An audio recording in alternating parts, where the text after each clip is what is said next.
কথায় আছে সব তীর্থ বারবার গঙ্গাসাগর একবার।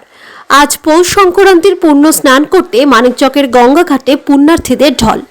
মঙ্গলবার সকাল থেকে মানিকচক সহ বিভিন্ন এলাকা থেকে পুণ্যার্থীদের ভিড় দেখা যায়। মানিকচকের গঙ্গা নদীতে পুণ্য স্নান করে পুজো করেন পুণ্যার্থীরা। জানা গিয়েছে প্রতি বছর এই পুণ্যতিথিতে মালদা জেলার বিভিন্ন প্রান্ত থেকে অগণিত পুণ্যার্থীরা আসেন মানিকচকের গঙ্গা ঘাটে। পুণ্য স্নান করে বাড়ি ফিরে যে যার মতো খাওয়া দাওয়া সারেন বলে জানান এক পুণ্যার্থী।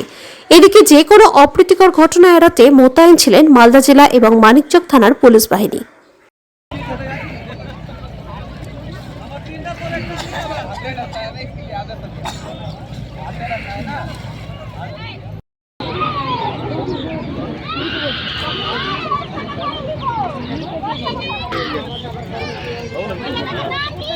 আজকে সংক্রান্তি আছে আমাদের।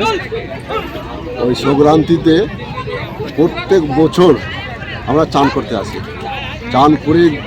চান করে যাব বাড়ি গিয়ে যেটা খাওয়ার নিয়ম আছে আমাদের হিন্দু সমাজে, চূড়া, লাড়ু, তিলের লাড়ু, যত সমস্যা আছে, ধরা খিচুড়ি যত আছে আয়োজন সব কিছু খাওয়া।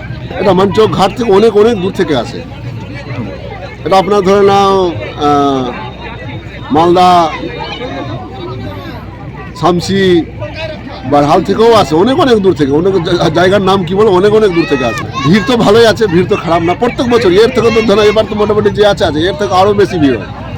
ঠিক আছে, এবারও ধরো আসবে, এখন আরও প্রচুর ভিড় হবে। এখানে পুলিশ শাসনও ভালোই আছে।